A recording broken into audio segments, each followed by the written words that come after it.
What's up, Grove HSM? Welcome to What's the Point? My name is Matt. This week we're going to be talking about God's purposes. So grab your Bible, open up to Genesis, the very first book in the Bible. Let's get started.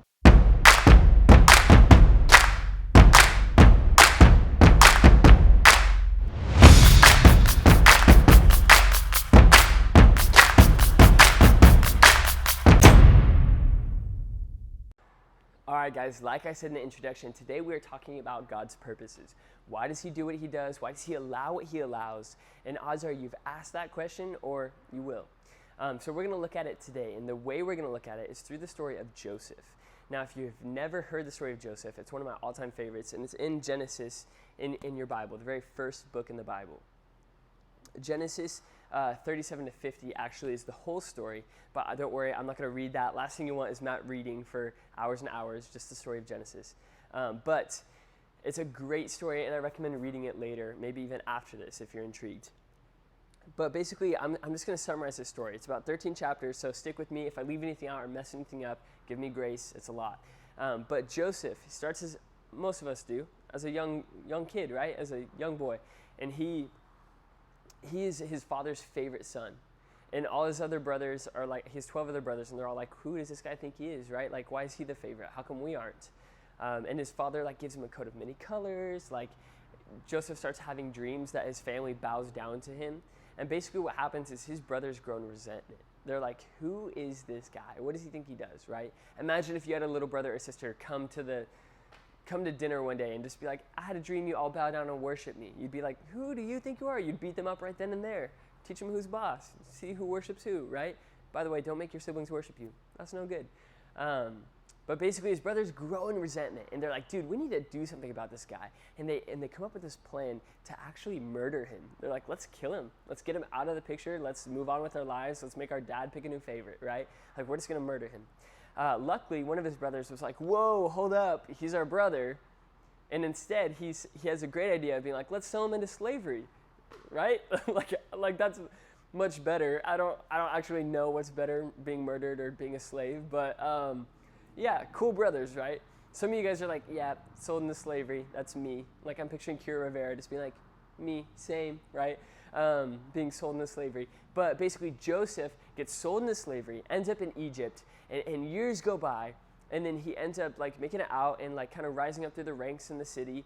And then Potiphar's wife tries to sleep with him. So the man he worked for ends up trying to sleep with him, and she's like, sleep with me, and he's like, no, heck no, you're a married woman, like, I'm not about this. And he like runs out of the house, but like as he's running, she grabs his like garments, his clothes, right?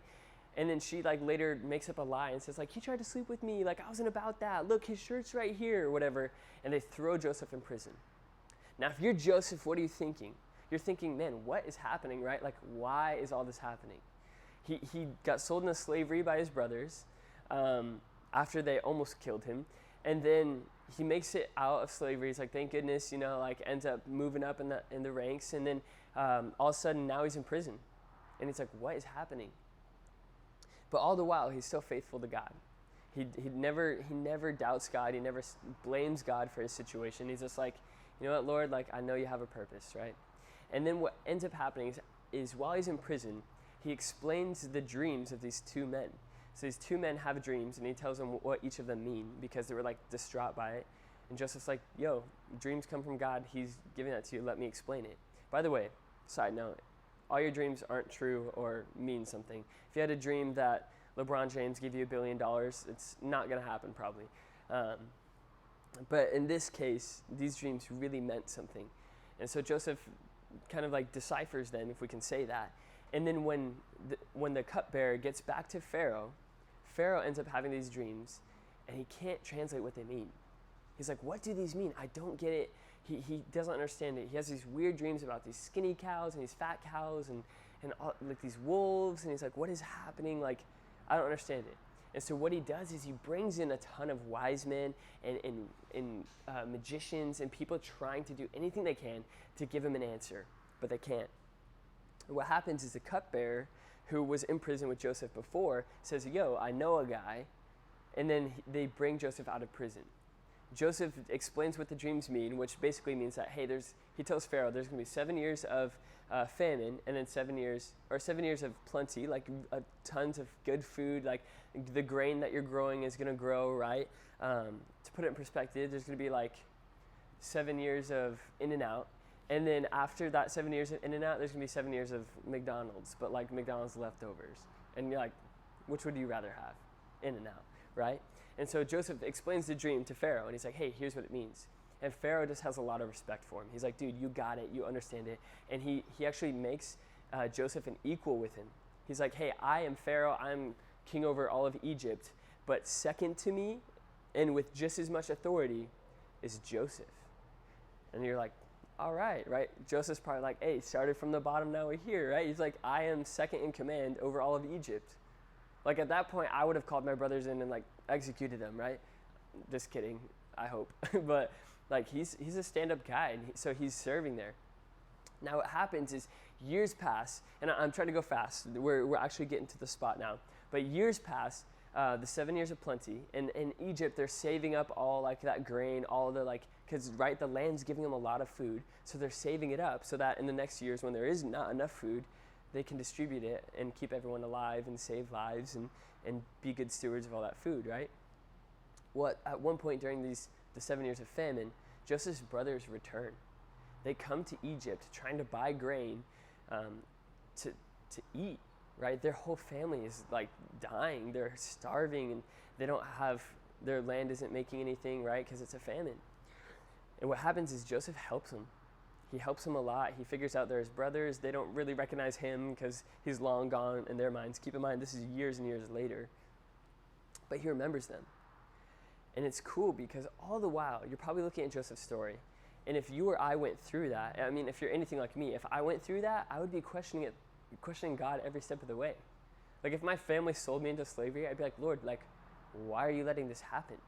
And then if I like went to prison for something I didn't do, God, what is happening, right? Like, why are you allowing this to happen?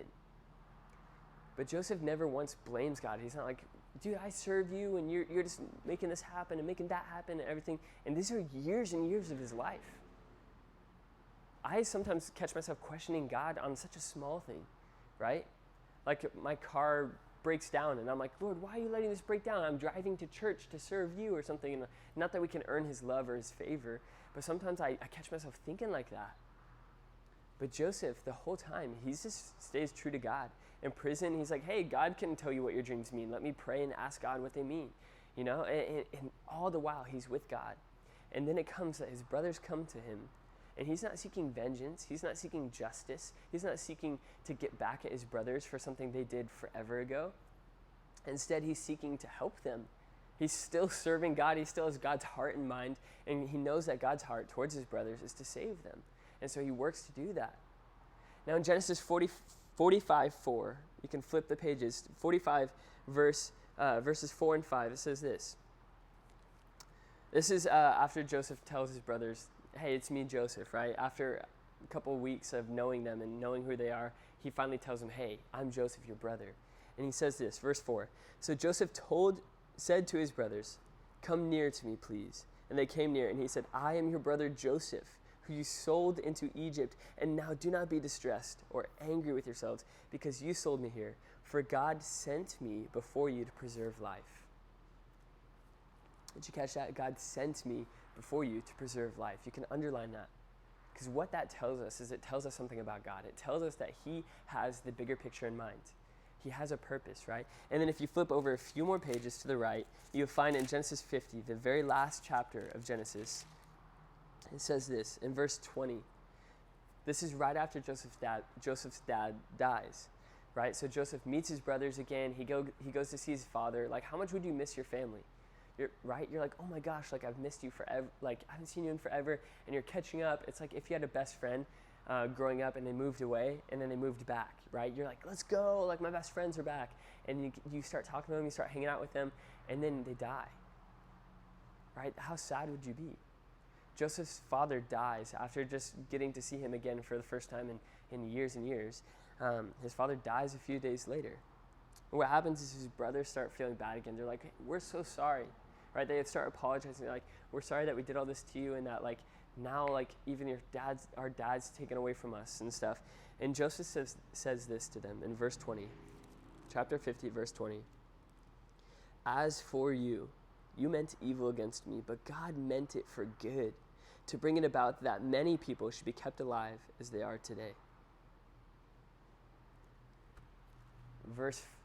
Chapter 45, verse 5, and chapter 50, verse 20 tell us that God has a plan, and that though we maybe in the moment we don't understand it, we don't know why we're going through it, we might be frustrated with it, but we need to trust God, because what happens is He has a plan.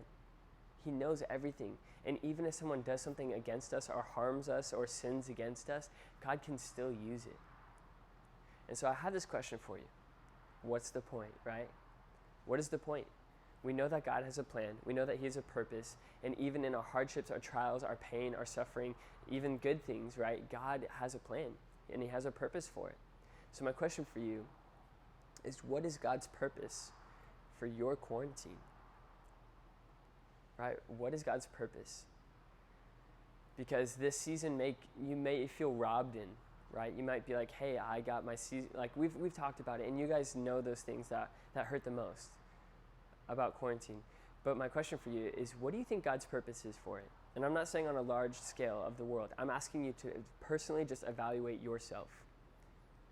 Do you think maybe God has a part of your character to develop during this time? Or a habit to break? Or maybe a discipline to form?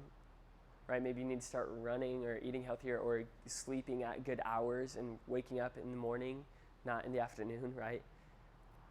Maybe it's a moment of rest. And I'm not saying laziness. I'm not saying just an excuse to play Fortnite or watch Netflix or anything like that, but a moment of rest. Maybe you were trying to do too much, and He wants you to kind of slow down and rely on Him and get back to the basics. Maybe it's a refocus of priorities, right? That can kind of go with what I just said. But maybe you were just like skimming your way through school or whatever and distracted by all these other things, but God's like, hey, I need you to learn this. I need you to get good grades so I can take you to the college that you're supposed to be at, and all these things, right? Maybe it's that. Or maybe it's a relationship to grow, your relationship with Him. Maybe He's like, hey, I need to have more time with you. And so He's giving you that opportunity right now during this season. Or maybe it's a relationship with your family, right? Growing in that. You need to be a better, bigger brother or older brother, or a better older sister, or a good younger brother or younger sister, or a good son or daughter, right? Maybe you need to work on your relationship with your family. Whatever it is, I want to ask you guys that this week, pray about it. Take some time. Maybe it's today you find out, maybe you pray about it for a few days and God finally reveals to you the purpose of your quarantine.